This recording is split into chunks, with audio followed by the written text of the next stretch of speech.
Rome truly is the Eternal City. Today, a modern metropolis of 3 million people stands where the Caesars once held court. But almost everywhere you look in Rome, one of the great cradles of Western civilization and culture, you can see a legacy of almost 3,000 years in the picturesque ruins, beautiful parks, and carefully restored buildings.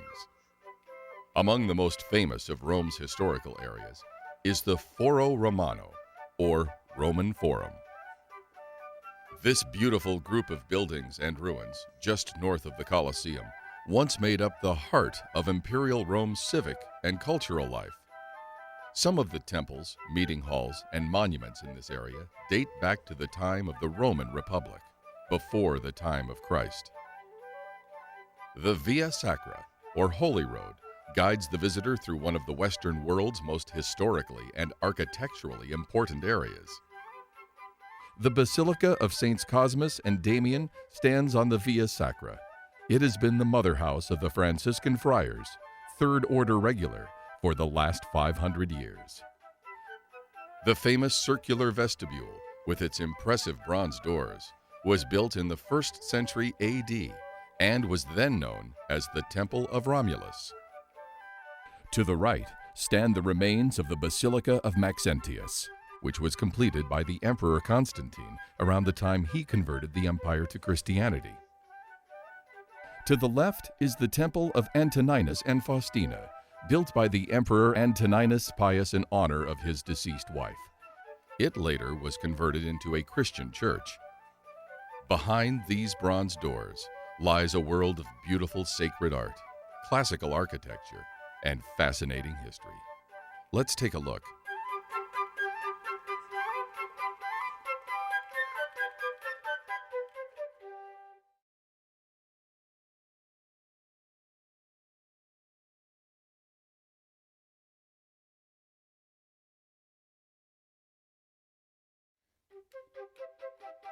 The distinctive circular vestibule, known as the Temple of Romulus, faces on the Via Sacra. It was built in the year 309 AD by the Emperor Maxentius to honor the memory of his son, Romulus. The famous bronze doors were salvaged from a nearby building at the time the temple was constructed. Although seldom used today, these doors served as the main public entrance to the basilica for centuries. Small rooms to each side of the Temple of Romulus were converted into chapels dedicated to popes. One was dedicated to the martyr St. Felix II, the other to St. Gregory the Great. After passing through the Temple of Romulus and turning slightly to the right, the visitor enters the lower basilica, or crypt. Until the renovations of the 17th century, this was the main church of the basilica. The ornate pavement dates from the 12th century. The painting behind the altar depicts the patrons of the basilica, Saints Cosmas and Damian.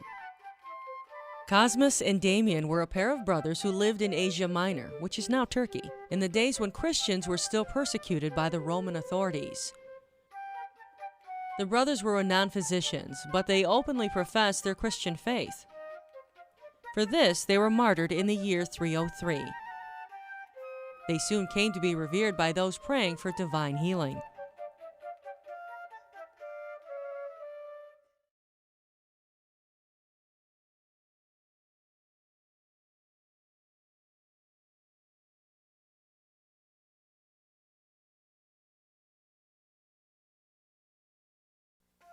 Since the 17th century, the Upper Basilica has served as the main worship area. The division of the building into upper and lower sections was motivated by a need to make the basilica a more worthy place for the worship of God.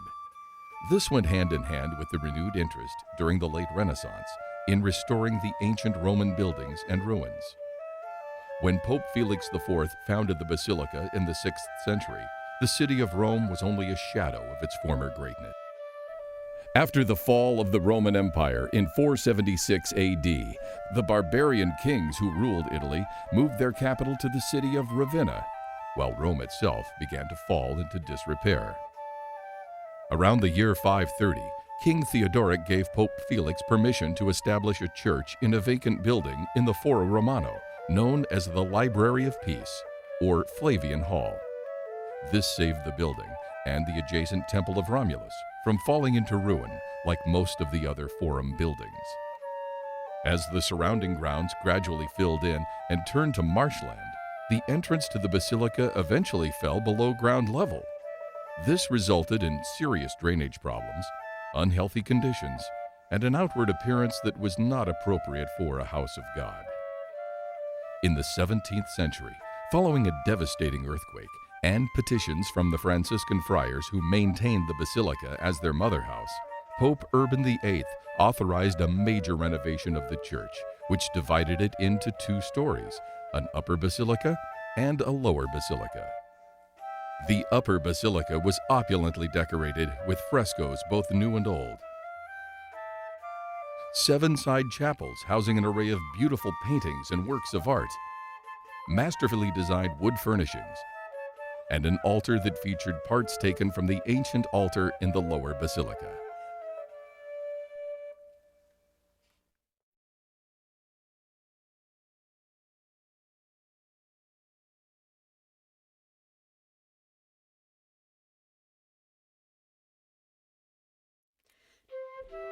Today, the entrance to the Upper Basilica is located on the Via dei Fori Imperiali, the street which leads from the Colosseum to the Piazza Venezia. To the left of the entrance, on the part of the building that now houses the basilica's offices, is the stone wall which in the days of the Empire held a mosaic map of the entire city.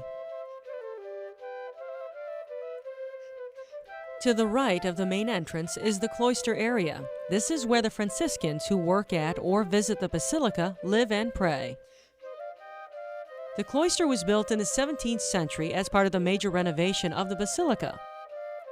The frescoes decorating the walkways and columns are by the artist Francesco Allegrini da Gubbio and depict important scenes in the life of St. Francis and the history of the Franciscan order.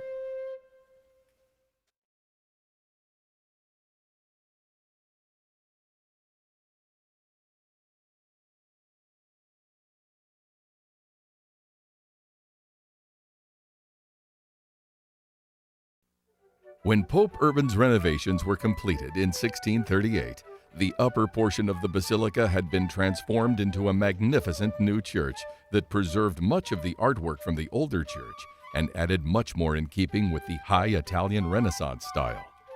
The high altar was designed by Domenico Castelli in the Baroque style. 4 marble columns, which once supported the canopy over the original altar, were used in its construction. The tabernacle was designed in the shape of a miniature church and made of ebony, bronze, and marble. Directly above the tabernacle is one of the most revered pieces of art in the basilica, the Madonna della Salute. This 13th century painting is a newer edition of an image that has been displayed in the basilica since its earliest days. The painting got its name when Pope Gregory the Great testified the image had spoken to him, asking, "Gregory, why is it that you no longer come to salute me as you used to whenever you passed by here?" The wooden choir stalls, which encircle the rear wall of the apse, are meant to seat the friars during Franciscan community masses and prayers. These stalls, along with the altar rail, confessionals, and pulpit, were installed at the time of the 17th century renovation. The horizontal strip directly above the choir displays portraits of important Franciscans of history. The basilica's organ, which features 2,000 pipes, was installed in the 1960s.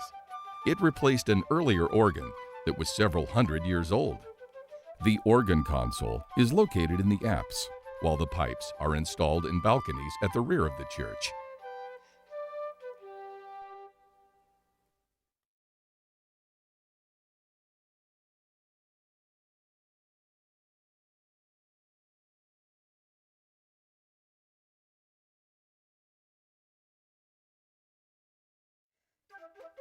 The most striking piece of art in the Upper Basilica is the mosaic, which decorates the dome above the apse. The mosaic was created in the 6th century, shortly after the building was first consecrated as a Christian basilica. The central figure of the mosaic is that of the risen Christ, who descends from heaven bearing the scroll of the law in his hand. To Christ's right, the Apostle Paul leads St. Damian, carrying his martyr's crown, into the divine presence. To Christ's left, St. Cosmas is presented by the Apostle Peter. To the far right of the Christ figure, Pope Felix is shown, carrying a model of the basilica he founded as an offering to God. To Christ's far left stands St. Theodore, a martyr contemporary with Saints Cosmas and Damian, and also the namesake of King Theodoric, who donated this building to Pope Felix.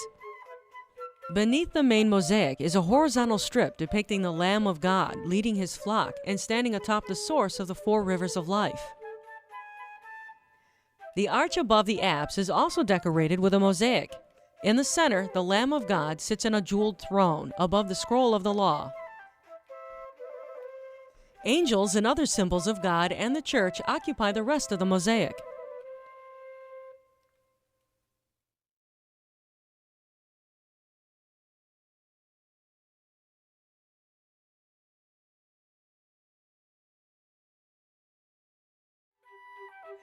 The side walls of the church above the arches that lead to the side chapels are decorated with a frieze, a series of frescoes illustrating events in the lives of Saints Cosmas and Damian.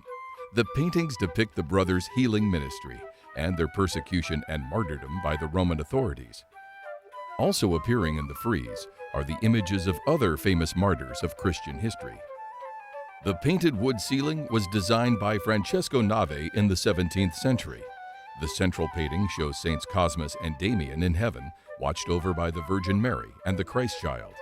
The borders which divide the ceiling into geometric sections are mirrored in the tile floor of the church. The painting in the center of the ceiling depicts Saints Cosmas and Damian in heaven, watched over by the Virgin Mary and the angels. For centuries, this version of the painting was assumed to be the original. But while restoring the ceiling in 1999, it was discovered that this painting was a replacement, placed over an older painting which had apparently fallen out of favor. The artists of the paintings are not certainly known, nor do we know when or why the original painting was covered.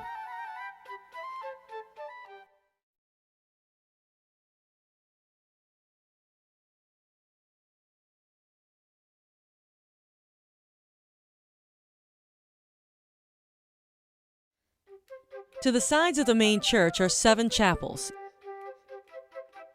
each of which contains a small altar and a collection of artwork dating from the Middle Ages and the Renaissance. The first chapel is dedicated to the crucified Christ and is dominated by an 8th century fresco, which was moved here from the lower basilica in 1637. The figure of Christ is clothed in the traditional garb of the Byzantine emperors at the time the image was painted. This signifies Christ's status as the King of heaven and of the world.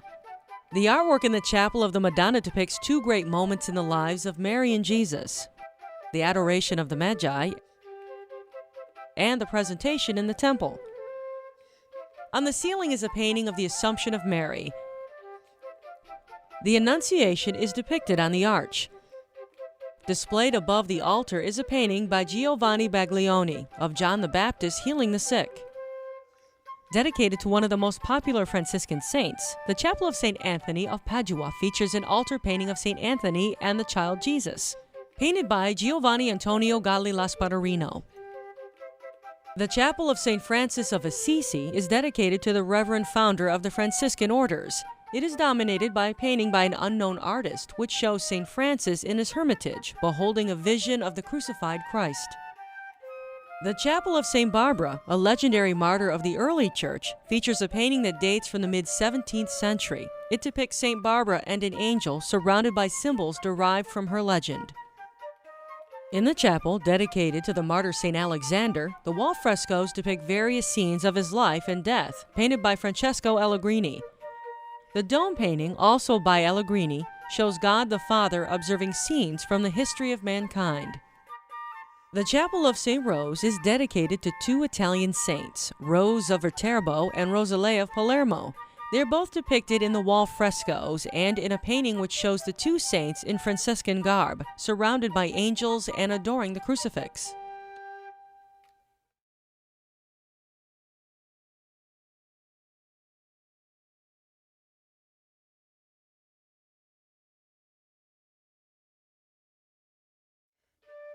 The basilica serves as home to a great many works of art in addition to its paintings and architecture. This marble paschal candelabrum was crafted in the 12th century. Found stored with the relics of Saints Cosmas and Damian was this silver reliquary, which contains the relics of the Apostle Matthew. It had been in the basilica since the 11th century. The ciborium, or repository for holy oils, dates from the year 1150. It is made of marble and decorated with a glass mosaic and gold leaf. This painted wooden cabinet, from the mid-17th century, is used for storing the holy relics which are in the basilica's care. Set into an arched window in the basilica are two stone commemorative plaques. One dating from 1632 commemorates the restoration of the church. The other, much older plaque, is dated to the year 984. It announces the formation of an association to promote masses for the dead.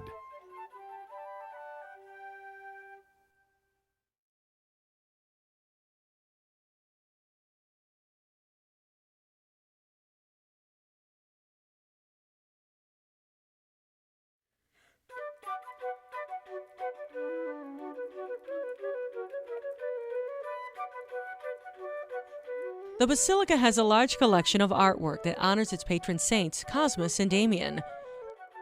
The two brothers were among the most famous martyrs of the early church and were often looked to by people in need of healing.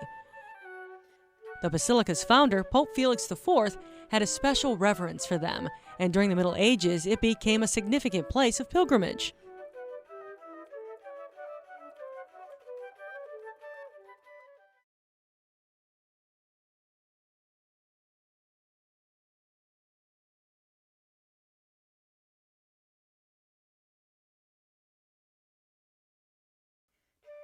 The Neapolitan Principio, or Christmas crèche,